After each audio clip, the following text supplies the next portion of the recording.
victors louder and prouder than we've ever sung it before. With some bass and the lungs.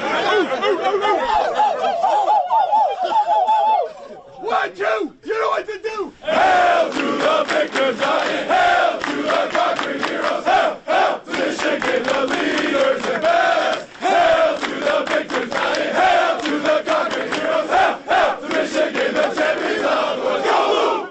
Hi, I'm Ron Jess for Jessfor30. Through the grace of God, He has given me the great honor to represent 7 University of Michigan football legends, Bo Schembechler's Gridiron Sons, the Mellow Men of Michigan. Today, we're excited to welcome these 3 gentlemen, Glenn Dowdy, Billy Taylor, and Tom Darden. Glenn, please tell us about the origins of the Mellow Men, 7 of you. Well, first of all, let me say this to you, Ron, Mr. Mayor. I'd like to just thank you and Rob Johnson and Cam for setting things up here for us. And I also want to thank God for bringing us together. Key individuals that I want to mention right off the bat are Ward Manuel, who has been instrumental in just what we've been able to do so far this year, and also Dave Abloff, been instrumental, and also our MVP mayor, Billy Taylor's son, Mayor Taylor.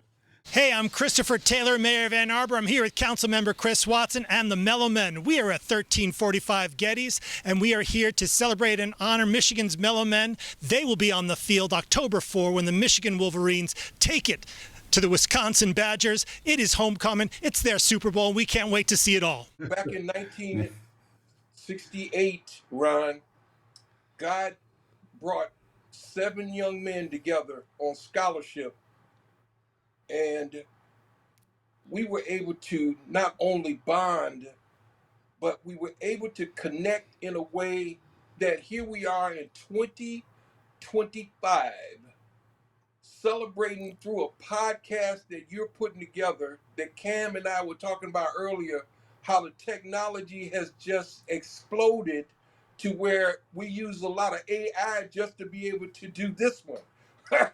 It's amazing. And we are celebrating being together for over 50 years and accomplishing so much in that time. We went on to be able to connect to Bo Schembechler in 1969. And Bo was a unique individual who only knew one thing: win. And in that, he was able to instill that into not only the Mellow Men, but into the teams that went on to win championships. But you know, Ron, what you have 2 individuals here that are not only awesome, but they are historic. You're looking at touchdown Billy Taylor, number 42, my running back mate, where we were rolling and rocking. That's right. From 69 through 71. And in my estimation, Billy Taylor is the best running back that's ever suited up for the University of Michigan. And then you have the historically awesome Tom T.D. Darden. As far as I'm concerned, he's the greatest safety that not only was at the University of Michigan, but TD is also a Hall of Fame safety for the Cleveland Browns. Now, all those fans out there, check this out. We all lived in the same house. Go ahead. Can you imagine the activities and the successes over that period of time where the historic now Mellow Men, thanks to Bo Schembechler, were able to not only enjoy championships, but we were able to really celebrate the foundations of the University of Michigan, which is how do you impact your communities? And we all graduated on time to do that. You got it, Ron. I might add the 7 of us together, living in the same house for 3 years, no fights. We had some heated arguments at times, but it was all good, and we all graduated on time. And we were roommates and teammates for over 50 years, although I'm only 39 and holding, you can do the math. But we are unmatched in our contributions on the field and off the field. Billy, today's September 4th, 2025. The significance of today, we are 1 month away from a historic day at the University of Michigan and in their Michigan football history. How important is October 4th to you? Well, this October, this is homecoming, Michigan versus Wisconsin. Me and my teammates, we're going to be introduced on the field. It'll probably be at least 110,000 people there. And we're being recognized for our unmatched history academically and athletically. And post-graduation, we've all made contributions in our communities. Yeah, that's fantastic. So, Tom Darden, many believe Bo Schembechler was the greatest college football coach ever. To this day, Bo is the most loved coach in the long history of the winningest program in college football. What was it like to play for Bo, Tom? Well, I tell you, Ryan, it was not something that you really wanted. All right, because Got that right. you worked your butt off, but Bo was so inspiring. I mean, I guess the best way to put this is that I met Bill Taylor our senior year on a recruiting trip to the University of Miami of Ohio. And he and I created a bond from that moment. And what was interesting was that Schembechler came to us while we were sitting in one of the rooms. And when you go on these recruiting trips, you are being wined and dined, and you eat good food. You're treated like a king. So we're sitting there, we're thinking we get ready to go get something to eat or go, see some good uh, uh, views of the campus or whatever. Schembechler comes with workout gear and says, "All right, you guys go work out for us, right?" We looked at each other and we said, "What is this guy talking about?" But that's how zealous he was about football, and he always felt the first thing is conditioning. You got to be in great condition in order to survive on a football field. And all of his teams, the one thing you can say about them, they were in great condition. Well, there was a really funny story about that conditioning. I remember I've read a lot about Michigan football, and there was a Dan Deerdorf story where he was in high school in Ohio, and Bo went down to see him at the high school. I think he had an appointment with him, and Deerdorf didn't want to talk to him because he was coming to Michigan, so he scooted out the back door, ignored Bo. Well, unfortunately for Dan, a few years later, he's All-American at Michigan. He comes down the hallway and looks at Bo, and Bo comes up, walks up to him, and he grabs the side of his belly. He says, "You're fat." And he was an All-American at the time, I believe. Yeah. So, Glenn, it's been awesome getting to know you. I mean, your passion for Michigan football is contagious. How many 2 and 3 a.m. talks, texts have we had? Man, matter of fact, be on the lookout for the next one this morning. Hey, but hey, look, check this out, man. Do you know that the Mellow Men, and as BT and TD are talking about the Bo and the experiences that we had, but man, you think about we think about the October 4th celebration, but it's going to be starting on the 2nd. But do you know, Ron, this is our Super Bowl, man. This is the Mellow Men's Super Bowl moment that is going to be historic.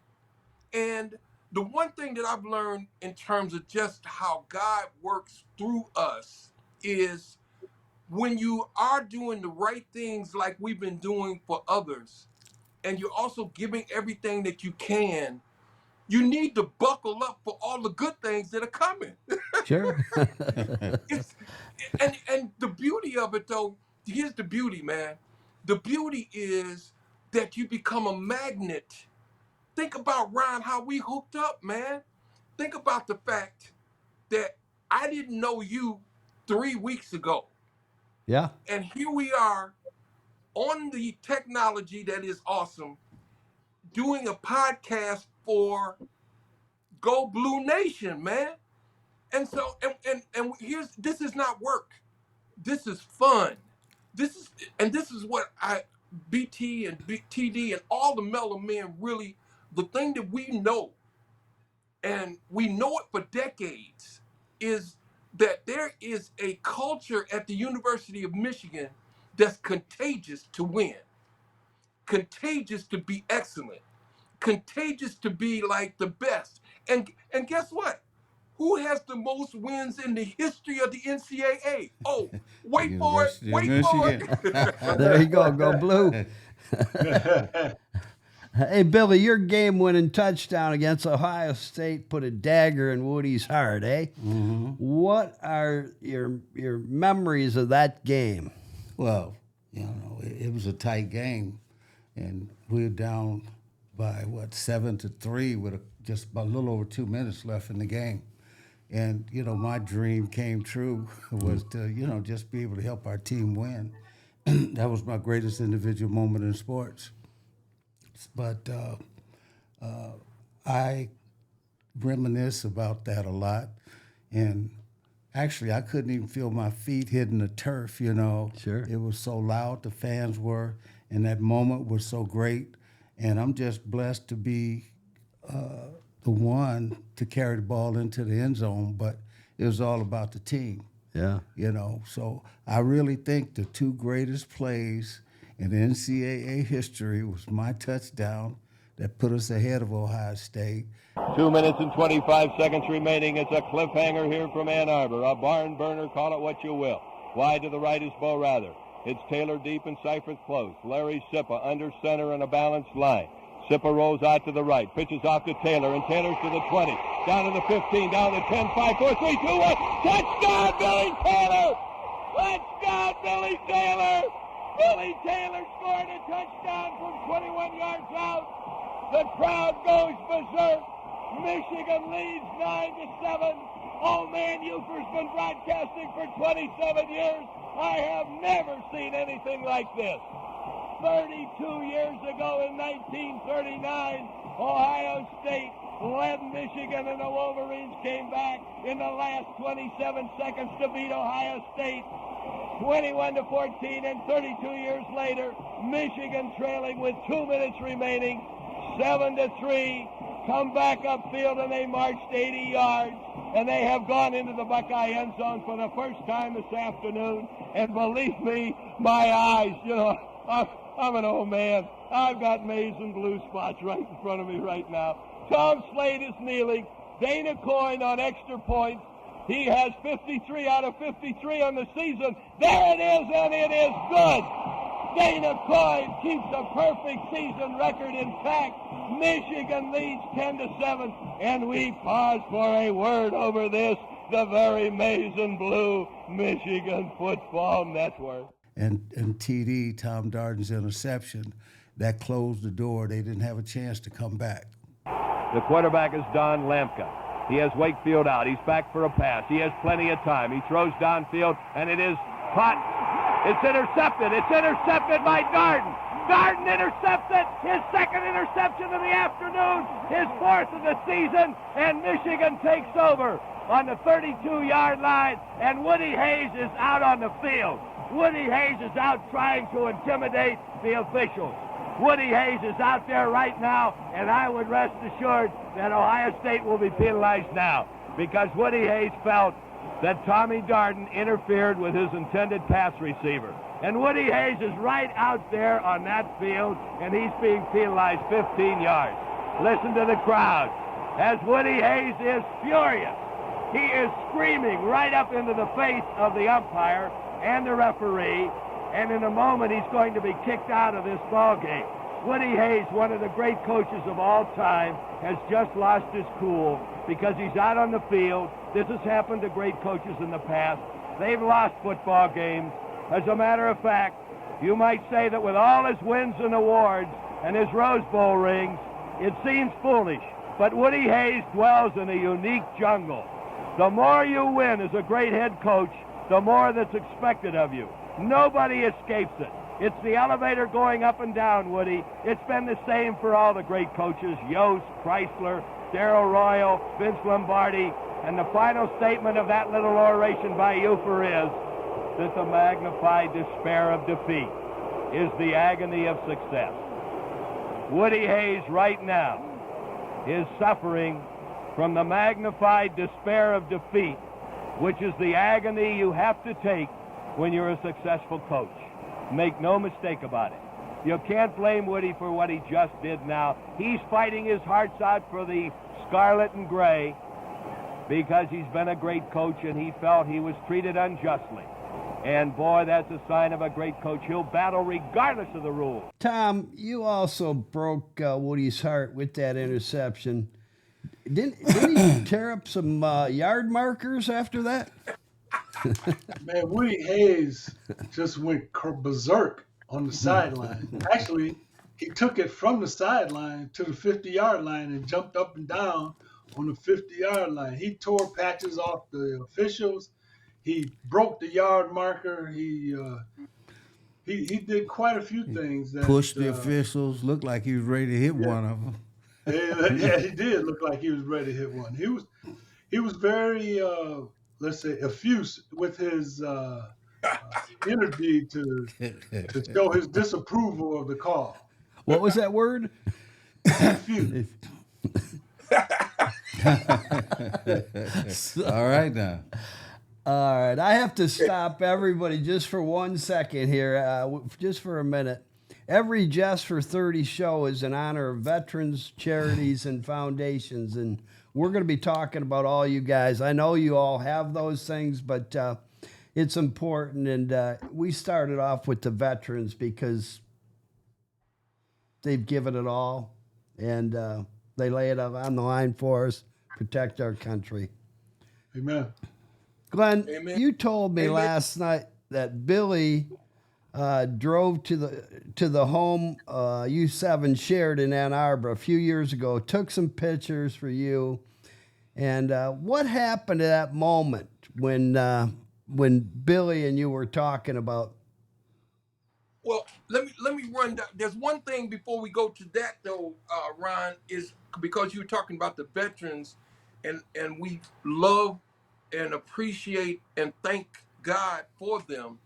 But I want your audience to know that BT and I went to Vietnam, and we were the first athletes on the All-American squad to go to Vietnam and be there for 3 weeks, shaking hands, inspiring our troops. All of them knew about the University of Michigan, but they also knew about the Mellow Men.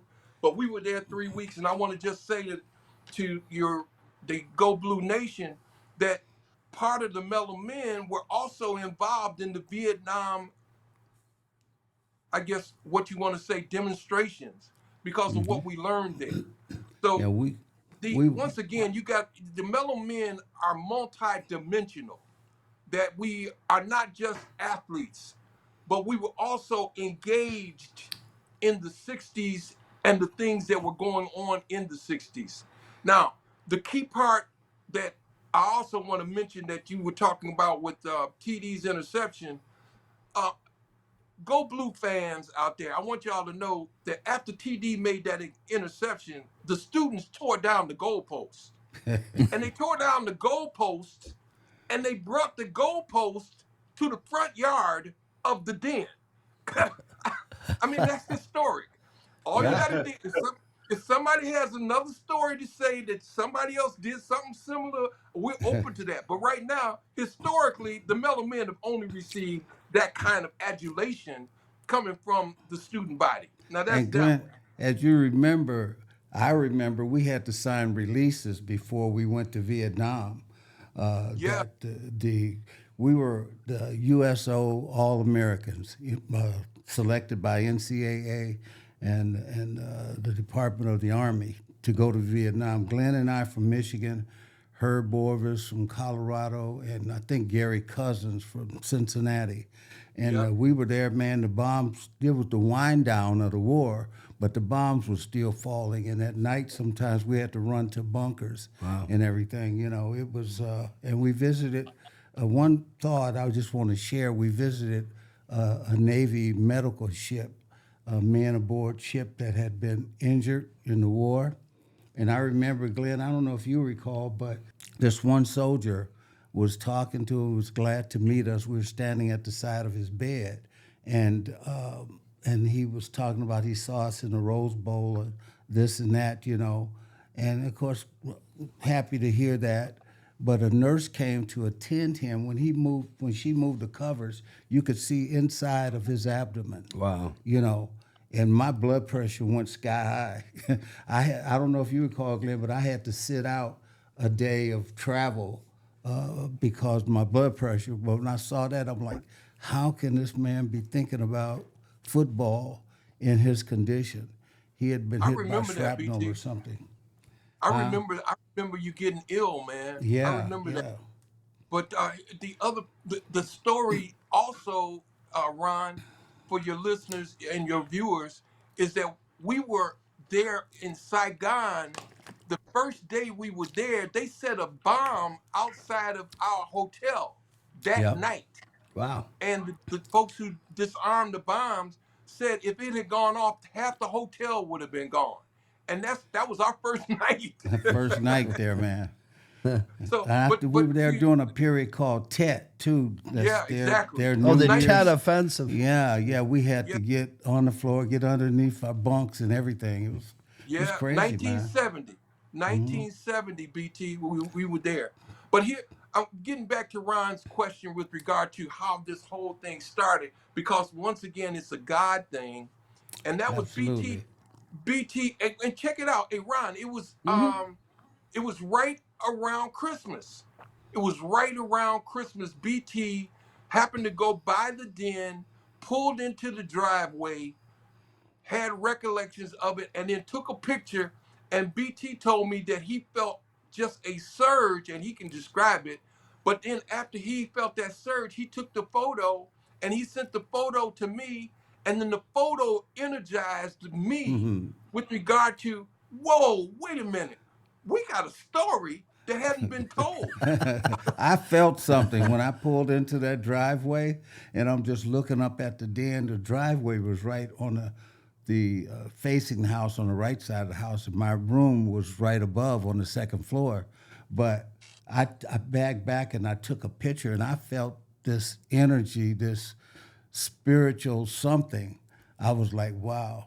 And I just took some pictures and I sent it to Glenn, and well, he started shaking and baking. Well, you know, that is a perfect lead in, Billy, because we're gonna jump to a little different subject. In sobriety, those who follow the AA program are asked to remember their date. My date is 5/28/23. How long's it been for you, Billy? This past month, August 17th, marked 28 years for Bill Taylor without a drink, drug, or cigarette. Amen. Hallelujah. I'm a teacher, not a preacher. That's a miracle. There is a God. That's a miracle. It really is. I know. I felt grateful every day. Yeah, every day. That's a tough one to kick. Yeah. I suffered from Great Depression in 9 months. January, I lost my mom. In June, I lost my uncle and aunt, murder-suicide. My mom passed of a heart attack, and the girl that I was dating in September was brutally stabbed to death.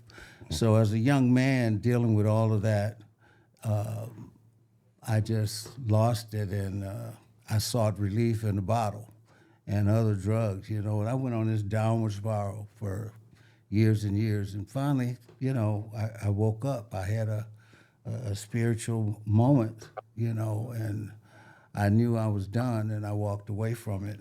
Otherwise, I wouldn't be here today. Yeah, I poured it all down the drain. We were up at Houghton Lake with our kids and the grandkids and took a refrigerator out in the garage where all the beer, wine coolers, there's a half a gallon of hot damn in the freezer. It was full. No fudgesicles, popsicles for grandkids. It was full of alcohol. Poured it all down the drain, 5/28/23, and never looked back. Never had a desire. That's what's crazy is with drinking and alcohol. When you stop, a lot of times you just don't want it. Yeah. I relapsed 1,000 times, but on August 17th of 1997, I never will forget that day, I heard a voice. And I knew it was divine, it was spiritual, it was godly, it was angelic, it was greater than us as humans, 4 words. And I hadn't told anybody that until I wrote my autobiography, Get Back Up, the Billy Taylor story. But I clearly heard, as clear as we're talking, William Taylor come forth. And I dropped the bottle on the cement and I started cursing because I thought someone was, yelling at me. But people in the streets, they didn't know my whole name. And I started running and I was cursing like whoever did that, because I dropped the liquor, and being an alcoholic at the time, that was the last drink that I had. And I was so afraid, but whoever said that, we were going to fight. I was going to take care of that. But there was nobody. By the time I circled his house, I was looking up in the sky, my God, is that you? Wow. And then I started running away from there. I was so afraid. Never been that kind of afraid in my whole life. But that was August 17th of 1997, and I haven't had a drink, drug, or cigarette since that day. That's fantastic.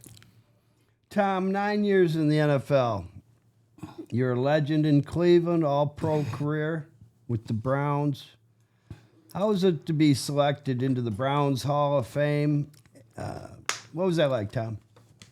Well, Ron, obviously it was a great honor.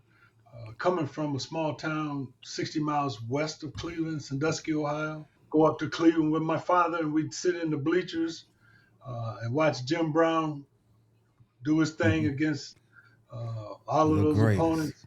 The greatest. So I had an affinity to Cleveland. It was, all I could say was that obviously it was a tremendous honor to be placed into the Browns Hall of Fame. Yeah, that was Art Modell time, I suppose. You had the dog pound out there. That's pretty special. Yeah. Right? Oh yeah. And it was the bleachers before the dog pound, and anything and everything went in that area. Okay. As a matter of fact, I can't remember exactly what game it was, but we were playing somebody, and they scored a touchdown in that end zone, and people were so mad they started throwing stuff and down on the field. They had to move the game down to the other end so that they could get away from people throwing stuff down on the field. But down there, they knew what was going on. They knew the game down there, and they showed what they knew most of the time. Most of the time through yelling, but sometimes through throwing things as well. Well, Cleveland was a great town. I enjoyed our time. It's Cleveland, Detroit, Pittsburgh. They're like one, blue collar, hardworking people. And we had a lot of friends in Cleveland. But I can speak for you and I both, Tom. There's no love lost for Columbus. I'll tell you that. Right? I mean, how about you? That's for sure. Woody Hayes said to me, "How can you forsake your home state?" And I didn't have anything, I was 17 years of age. Actually, I was 17 because I went to school in Ann Arbor at 17. But I didn't have an affinity to that program, really, because when he came at me and wanted me to come play for him, he said he wanted me to be a linebacker. I was 173 pounds soaked with a brick in my back pocket, right? And he wanted me to play linebacker in the Big Ten. I said, man, this guy is crazy, right? So there's no doubt making the choice to go to Michigan was the best thing that ever happened. Well, Tom, On and off. you and Billy, you guys can attest to this guy who sings like Lou Rawls, dances like Muhammad Ali, and runs like Gale Sayers. That's Glenn Dowdy. Well, I don't know You about the say singing so. part. I give the other one. He had his own band, man. Yeah. Hey, Rod, say that again about that band. He had what? He had his own band. Jury's still out on that. And the band. Shake and bake. What? Yeah. Hey, Cam, you getting that, bro? He's got it. Where it's coming through. Now it's on the big screen. All right. Hey, Glenn, tell us what these three names mean to you. Will Robinson, Bo Schembechler, Muhammad Ali. Oh, man, that's way to go, Rod. That's a good trifecta, man. There. Will Robinson coached the greatest high school basketball team in the history of Michigan, y'all. And what he did, what he taught us was, again, like Bo and Muhammad Ali, and that is you take care of your business like nobody else.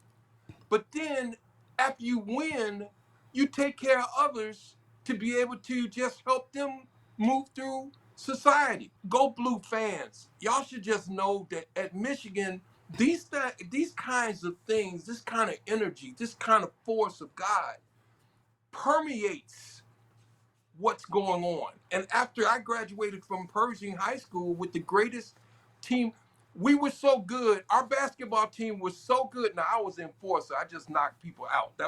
I didn't have a shooting. I couldn't shoot that well. But Spencer Haywood won that case in the Supreme Court. Ralph Simpson, Marvin Lane, myself, Paul Seals, 5 players on that team went to the pros.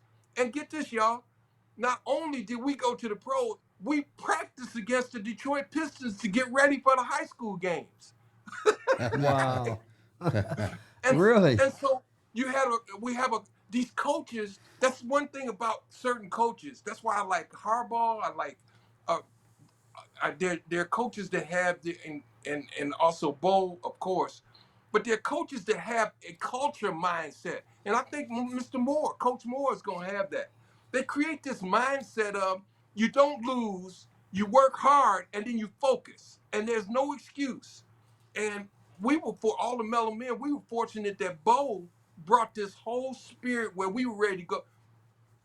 Ladies and gentlemen, before the Ohio State game in 1969, called the greatest upset in NCAA history, do y'all know that when we were ready to come on the field, we were throwing chairs and lockers in the locker room at You have to be a man to get out of the locker room. To go beat Ohio State. I mean, that's motivation. That's just motivation that I'm saying that Michigan has that's got the winningest record in the NFL in the NCAA history. Now, Muhammad Ali, next to my dad, who's my hero, who's passed, but y'all are seeing him. You're seeing Otis Dowdy through me right now. I mean, I'm just a reflection of what I was lucky to have and blessed to have in terms of parents. That's the other dimension of the Mellow Men too. All of us had great parents that laid the foundation of spiritual God, getting our degrees, education, and then treating others the right way. Muhammad Ali, to me, represented confidence that was off the chain. Eastern Division Championship was all in the past. But when we arrived in Pittsburgh, we'd be cooking with gas. There's no question there's a lot at stake, but our oven is set to shake and bake.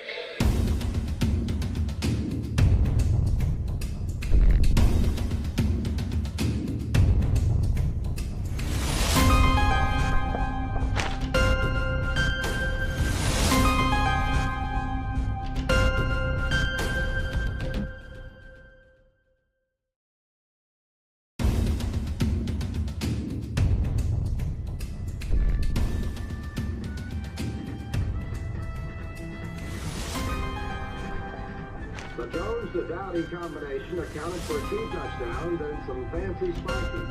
As Cliff Jones led the young and coming Baltimore Colts to an opening day win.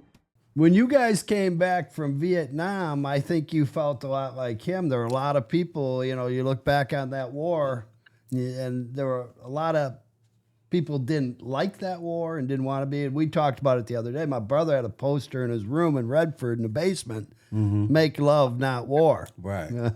And, you know, we all had dads who were in World War II, you know, and that was that Vietnam was tough. Yeah, but right, you gotta remember what was going on in the States at that time. Even what was going on campuses.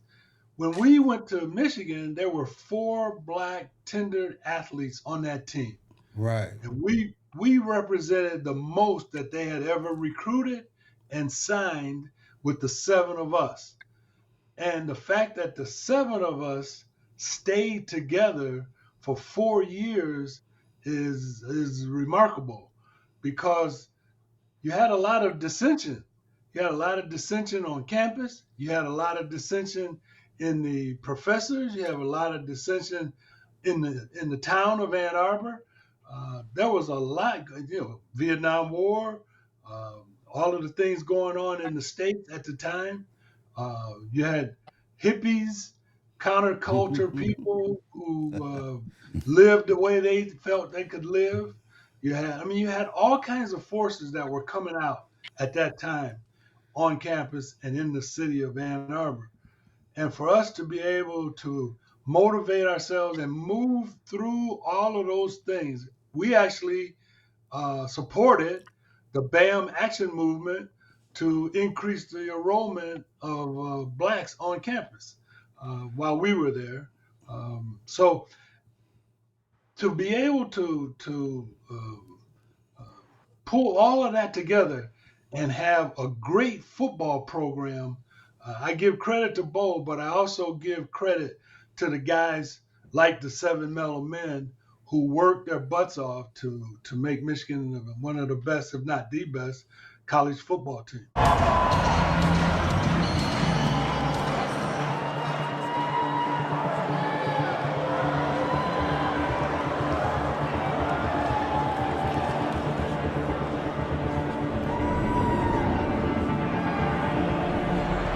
This is the University of Michigan.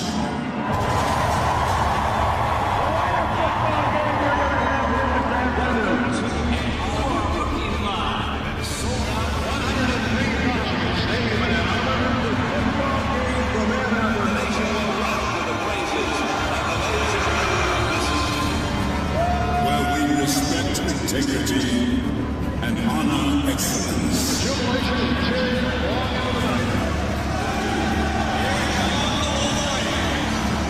We are loyal Wolverines. Today, your football team is #1 in the country, and it's on. Standing for Midwestern values, hard work, determination, and an enthusiasm unknown to mankind.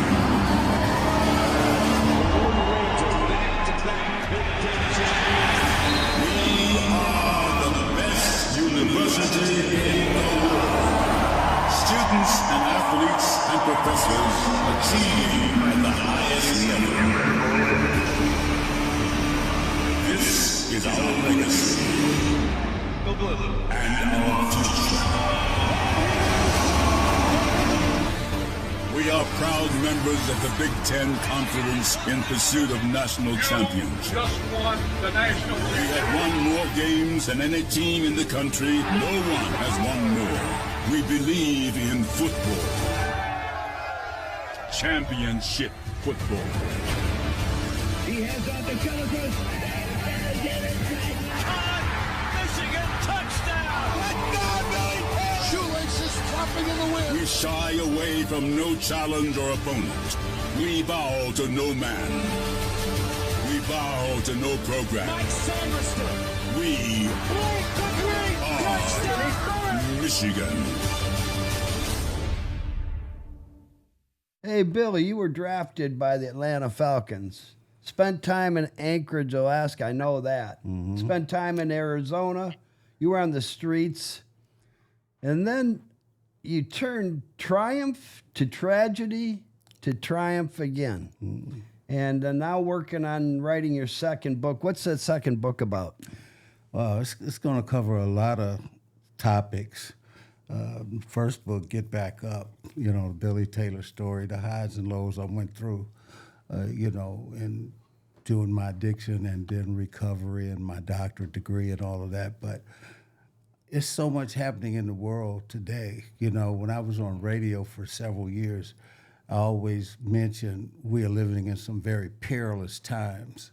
And that's even more evident today. You look at what's happening in America. I'm talking with a co-author, and we're still talking about the things that'll be covered, but not so much sports, but breaking news, politics, current events and things. And then I just want to speak to people in general on some things that everybody, regardless of race, creed or color, or even sex, can relate to.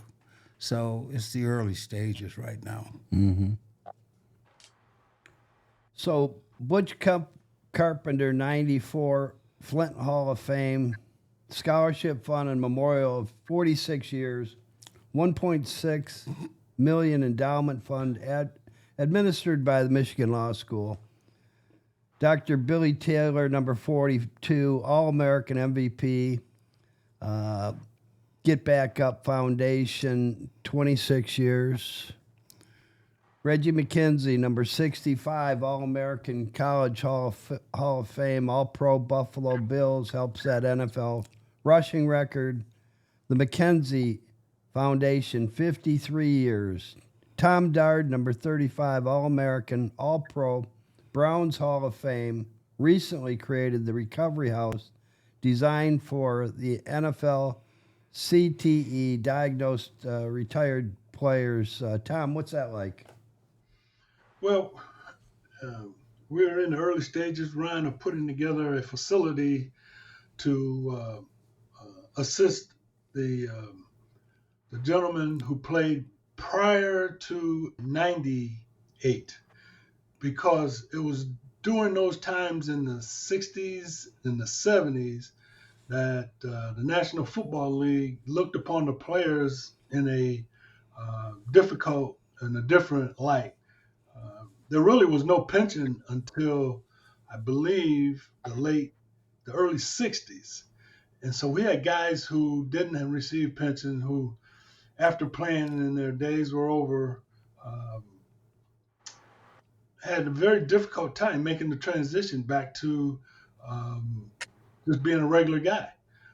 So we got guys with Alzheimer's, we got Parkinson's, we got all kinds of maladies that we're trying to assist and more or less help guys recover to be able to become proficient in something in society again. Well, I know Glenn has talked about this continuing after October 4th, but just if you could speak to that day, Glenn, what do you envision there? Oh, you mean our Super Bowl?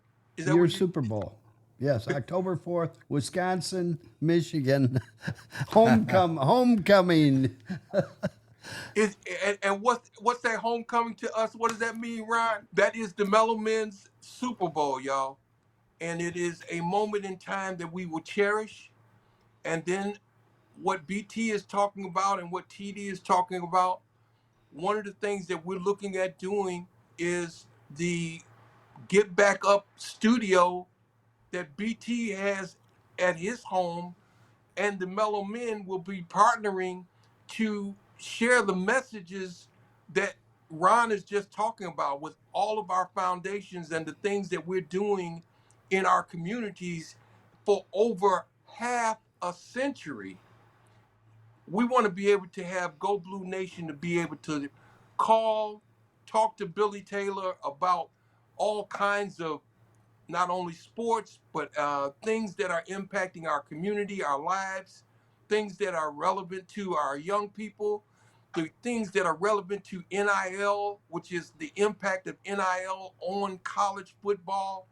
And then in November, we're going to have a history class with Greg Dooley, who is an awesome proponent of education, athletics, history, and change.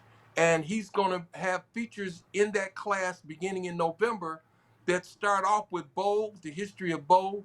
Then it's going to be the history of the Mellow Men. And then we're looking at the impact of NIL. And it just so happens that that Butch Carpenter's one of his scholarships went to Nico Blakely, who was attending our historic proclamation with the mayor, and he's now going to be involved in that particular class, focusing on the NIL impact and some of the because he's a lawyer, becoming a lawyer. He's going to talk about the guardrails that are needed as it relates to the NIL. So once again, the Mellow Men are historic, and we're still moving forward in our communities and making an impact that is not only historic but also creative. And I want all the fans, all of our fans, and the Mellow Man and the history of the University of Michigan and our Go Blue Nation to know that the Get Back Up studio should be just one of those stops that you get a chance to call in and talk to Billy Taylor, Dr. Billy Taylor, and a lot of the Mellow Men, also NFL players. Also, you'll be able to speak to those individual parents or some of those students that are in high school that it will stop by to just talk about their experience and some of the things they're going through that maybe the Mellow Men or some of the individuals from various parts of the sports world will be on TV or on the Zoom network to be able to connect with the things that will be talked about on the Get Back Up studio and the Mellow Men continuing on into the 2025, 26. And maybe you want to even come to the class that'll start in November. There'll be a class at the University of Michigan featuring the Mellow Men of Michigan. Really? That's right. Yeah. You know, That's really Greg looking forward Dooley. to that. Yeah. Professor Greg Dooley, right? Yeah, Professor Dooley. Yeah, he's on the radio with yeah, and he was also at our proclamation. And the other dimension that he brought that I really want to share with your audience, Ron, is that the one thing that is amazing how God works is that the den is right across the street from Bo Schembechler's gravesite at Forest Hill. And we were there July 9th to just celebrate and thank Bo. We were at his statue, thanks to Dave Abloff. We were at his statue just to talk about the impact that Bo had on our lives. But to be able to say that here you got the resting place for what we want to say is our gridiron dad is right near the den of the Mellow Men on 1345 Gettys. And once again, that website to be able to check all this out is the historic-7mellowmen.org. Check it out. There's a lot of history there. And we're anxious to hear from our Go Blue Nation to hear what their thoughts are on not only that, but you know what we're doing today with Ron. And you know, Ron is called the mayor, Mr. Mayor, because Ron, since I know Ron knows everybody. Stop. And everybody knows Ron. So I'm sure that this broadcast that's going out right now that'll be seen is going to be something that we are going to be proud of, and that we want to make sure that Go Blue Nation connects with Ron and Jessfor30, his program, on a regular basis, because the reality in 2025 is we need some off ramps that allows for all of us to feel good about what we are doing, and we're doing it with passion, and we're doing it with some style, and we're doing it with some funk. But the main thing is we getting it done and we're having fun. So y'all check us out. 1345 Gettys Road, the den of the Mellow Men, and there's a plaque out front. You know, people can stop by and read it and see our pictures and everything. So we're pleased to have made contributions at Michigan and in our own individual communities post-graduation. Billy, I think it's long overdue. Glenn touched on it earlier. All this is long overdue, and it's really great to see this happen and the recognition from the University of Michigan and guys like Jim Brandstatter. You're going to have him at a event in front of the historic home. Hey, thanks for mentioning that, Ron. All at Go Blue Nation, y'all got to check this out. Put it on your calendar. October 2nd at 6 p.m. to 7:30, an hour and a half. We're going to have a celebration of the historic marker that BT was just talking about. It will be unveiled by our MVP mayor, Mayor Taylor, but the MC of the whole program will be our teammate, Hall of Fame media anchor and broadcaster, Jim Brandstatter. And also, I just got confirmation today that the councilman, which is Christopher Watson, who is the councilman who I first met, and guess where I met him? We first connected, a God thing. I'm at the Catholic Basilica in St. Louis, this huge structure. I'm in the parking lot. I'm praying that how we can really get started in all of this, because I'd seen the picture from BT, and I'm on the phone and I'm leaving a message for Christopher Watson, who's the councilman that has to get everything rolling. And I'm saying, boy, I'm praying that he can call. It wasn't a minute later that he called me. And then he was saying that he had known about the Mellow Men and that he saw immediately that this could be a historic discussion, and then he turned me on to Bentley Library, and Bentley Library just confirmed everything BT was talking about in terms of being. We were the first in terms of the house where you had athletes in a den of the Mellow Men, a house, and they wrote up all of that as a part of a historical marker for the University of Michigan. But they also went further to say that there has been no other class like the Mellow Men in the 149 history of football at the University of Michigan, for on the field and off the field, NFL, and us being able to impact our communities in that way. That is historic and that is prideful, but I wanted to connect the audience, your audience, to the God piece that was on the phone with the first person that got this ball rolling after BT's photo. This person then called when I was at the Basilica in St. Louis in that parking lot. And he knows it. It's a God thing, man. This is no accident. No, it's a God thing. Tom, what we've got 4 people that aren't here, and one of them, Reggie McKenzie, we've set up to come in studio. 3 of the all 4 will be represented. Can you talk a little bit about your other 4 brothers, Tom? Yeah, you got Reggie McKenzie. How else can I call it? But yeah, Big Reg was pulling for BT. Then he went and pulled for O.J. Simpson. And, you don't see guards pulling anymore like they used to, because linemen are so bigger now, so much bigger, and they're not as athletic as Reggie McKenzie was as a guard for the University of Michigan. He not only was he a great guard, he was our social chairman at the den.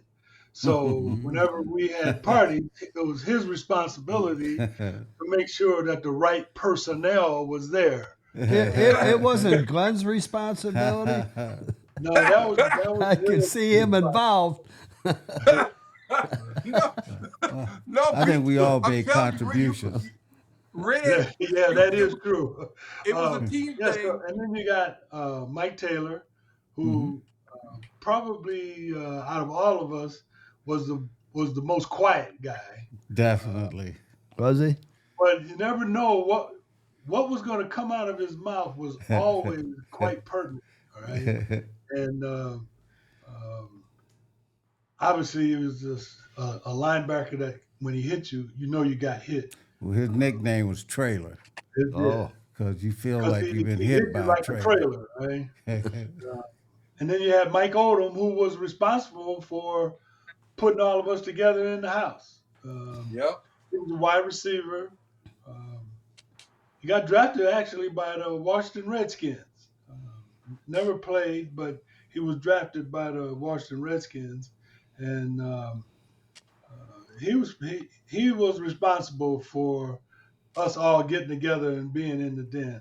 Him and Butch Carpenter. Alden Butch Carpenter, who was Yeah. probably the best student out of all of us. Right. Definitely was- the most studious. Yes, he was a studious guy. He was very articulate. Went on to law school. He had an MBA. I mean, he was capable of doing a lot of things. And, gone too young. well, Much too young. God had other plans for him, so we couldn't stand in the way of that. So, but those four guys, they were integral parts of not only the fun side, but the serious side. And actually, it was, if I remember correctly, it was Butch who got us started thinking about assisting with the Black Action Movement group during the time when they were trying to increase Black enrollment on Michigan's campus in 1970, I believe it was. Bo didn't want us to get involved with politically, Our business was down on State Street, the team. Well, we read But we read about $1 billion. I specifically do remember in the last couple days reading about when you two came back from Vietnam, you and Glenn, and what an honor. 5 guys got sent over, 2 from the University of Michigan, and when you came back, you guys had some ill feeling toward war and everything, and the president backed you up, but Bo really didn't back you up, correct? Well, I don't remember too much about his feelings about us being over there. I don't think he was in favor of it, but it was a big honor. The NCAA, in conjunction with the Department of the Army, selected 4 athletes nationally, and 2, Glenn Dowdy and I, from Michigan, and the other 2, University of Cincinnati and the University of Colorado, to go. It was an honor. I was a little concerned about signing any rights away, where the military or NCAA wasn't responsible if we got injured, but we signed the releases or whatever, and we went anyway. And it was an unforgettable trip. Yeah, sounded like a big impact. It was, and it meant a lot to the servicemen that were, actually in war over there. Well, everybody met my wife Michelle today. I at least Glenn and Billy, and her dad was a colonel at Guadalcanal. Oh, okay. And my dad was on a destroyer hit by kamikaze. So this flag and the fact that we do this for veterans every show it means a lot. My dad was a veteran. Yeah. My dad was a veteran in Air Force Army Engineers, and my dad designed 5 U.S. post offices in Detroit, and that was back in the 70s and 80s. And so, once again, this just history that we can be proud of as not only athletes, but our parents set the road and set the foundation for us. And the military service, once again, as you're talking, Ron, is such a very important component of just giving. I mean, you're giving everything when you're in the military. You're giving everything. And the only thing that was missing in terms of a boot camp that you have in the military with Bo, The only thing that was missing were bullets. You know, God was in charge of our lives, you know, because we came from all around the country, the Mellow Men. We didn't know each other, you know, K through 12. But then we were all recruited at Michigan, and all of us could have went 10 or 20 other different schools or more, you know, but we signed scholarships to attend the University of Michigan. We didn't know, and here we are 50 plus years talking about our experiences, our camaraderie, you know, our contributions on the field, off the field, all of these things. And there is a high power. There is a God. You know, I firmly believe that. And all of us had that foundation. We had that foundation prior to coming to Michigan. And it carried through our college experience and our experiences after college.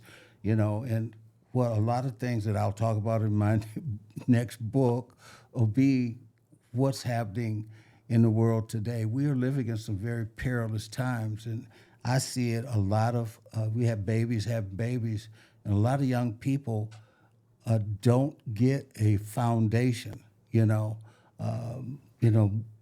They're not getting the proper parenting, not getting the proper leadership, you know, and then just basic respect.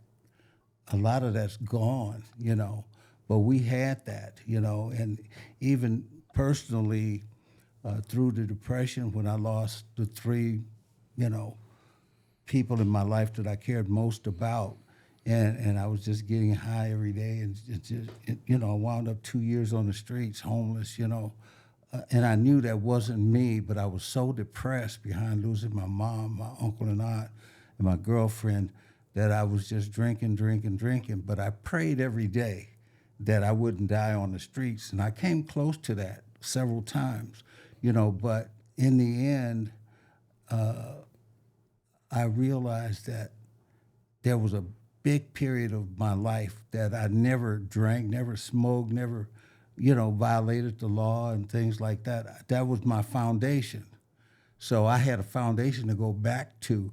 I said I wanted to, you know, not live like this. I didn't want to die on the streets. I know I needed to get back to how life was, how I was brought up. But that's the missing part, as I see today. A lot of young people don't have a foundation to go back to, you know. Well, it's funny you mention that. Kind of leads into something I'd like to read here quickly. And Glenn and I talked about it. Was Ryan, can I say something before you do that? Oh, sure. I think that's probably the essence of why we're here. Just what Dr. Taylor said, you know. You can take the football, and you know, we had great success as a football team at the University of Michigan. But what was even better was the camaraderie, the family style, the love and care, not only for us as seven, but for the entire team. Yeah, we had some guys that didn't play for the team. You're always going to have a few guys that are selfish or playing for their own desires. But we came from a surrounding with that University of Michigan football club that was, as Bo would say, the team. And we lived our lives as Mellow Men with the team. Everything was what we did. We did it together. Everything on every Saturday after a game, we would come back to 1345 Gettys. Our parents would be there. We'd have food. Coaches would come by and spend time at the house. We had a camaraderie that overshadowed your personal interests as an individual. The team, the group was greater than one. And I think that has served us well as we have grown and matriculated to the old men that we are today. Hey, speak for yourself, man. Although we got a 50-plus year history, I always say I'm 39 and holding. Nothing gets old but clothes. So I change And mine look here, every day. I know Do I'm the looking math. good. I'm looking good. I'm 22 is looking. Yeah. Ain't no number here, y'all.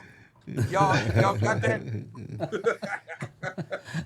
Well, you guys, you talk about some people maybe get lost down the line, and we've been honored to have Mama Shu on this show. She's going to be the next mayor of Highland Park. She's a friend of mine. We go down and help her. Okay.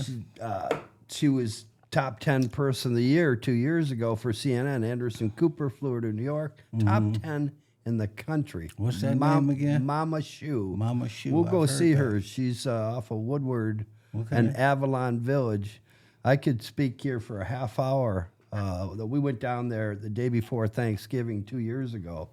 She tears homes down and she builds gardens, and people in the neighborhood can come, and they've got the homework house, and they've got all of these things happening for women's business, and she does concerts, and her husband Roy is a friend, and but what I was getting at is the people that like sometimes you look at Rick Leach, I kind of wonder, we've tried to reach out many times, and Mark Messner's tried, and I was on the phone with Dave Rosema yesterday, and Dave didn't know, and but some of these great guys that are just so classy.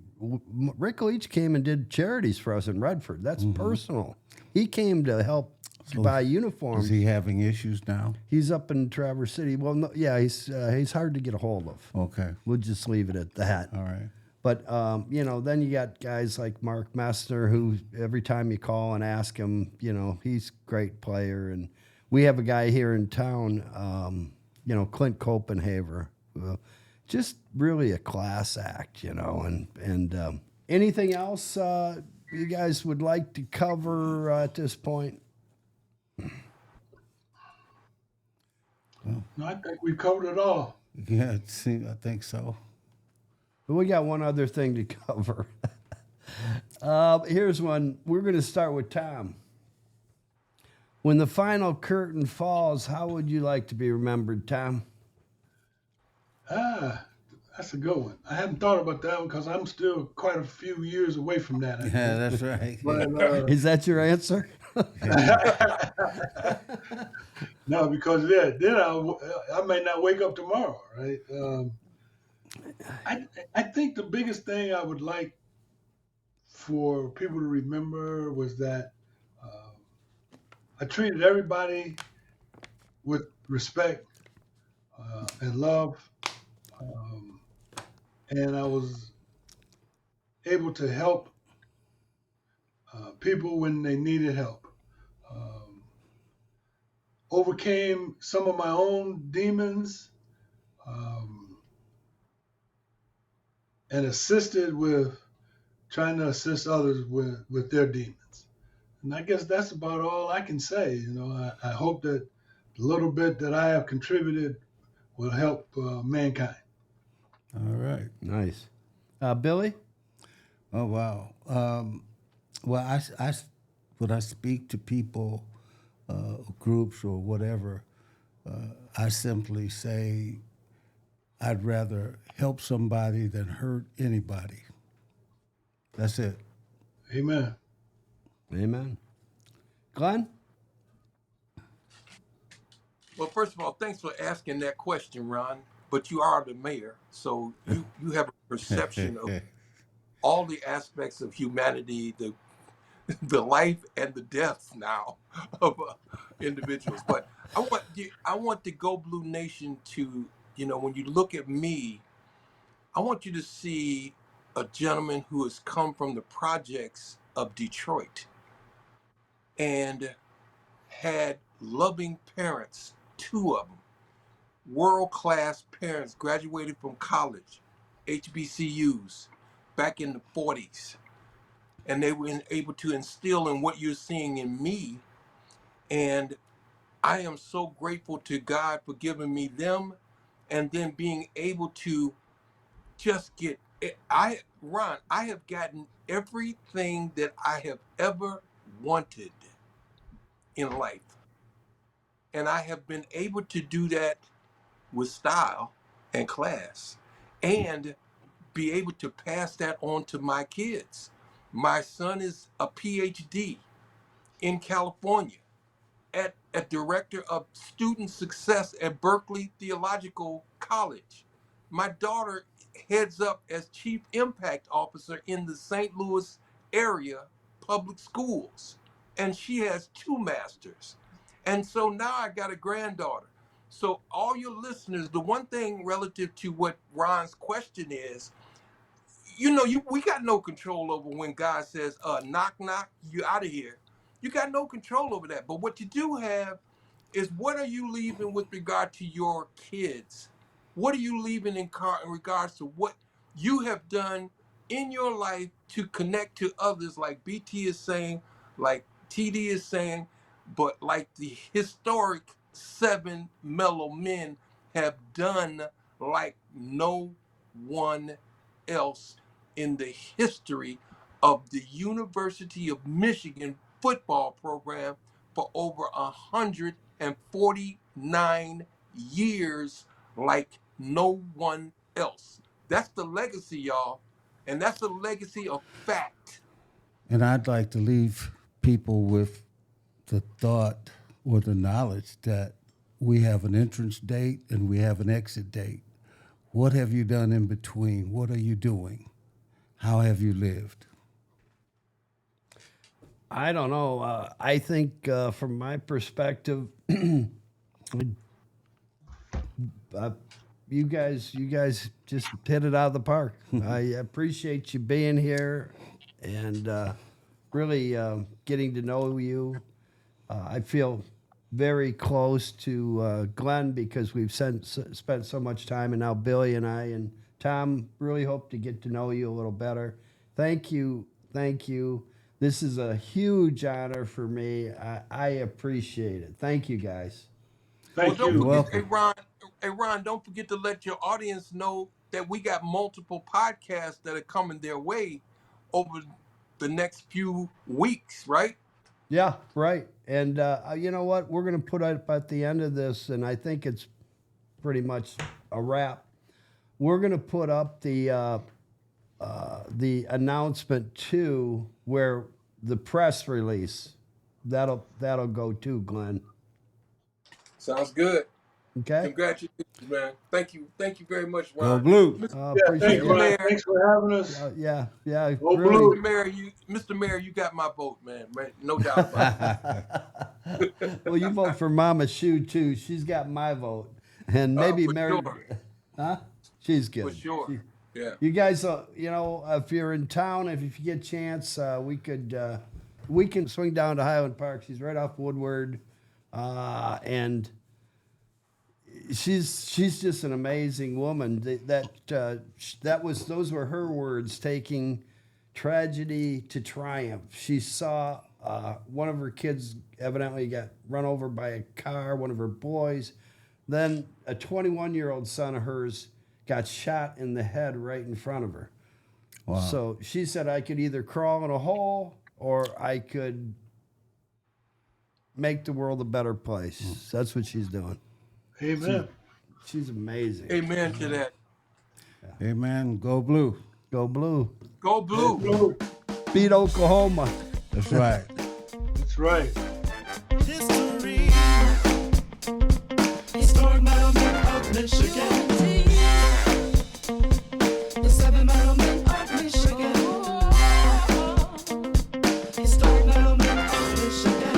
From the gridiron to Wall Street, there is no end. The 7 Mellow Men of Michigan. Historic Mellow Men of Michigan. From ballers to doctors to businessmen. 7 Mellow Men of Michigan. Historic Mellow Men of Michigan. Historic Mellow Men of Michigan. The 7 Mellow Men of Michigan. Historic Mellow Men of Michigan. Two-time Big Ten champion. The 7 historic Mellow Men of Michigan.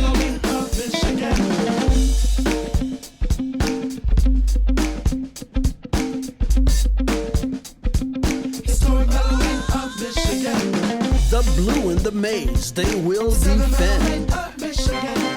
The 7 Mellow Men of Michigan. Historic.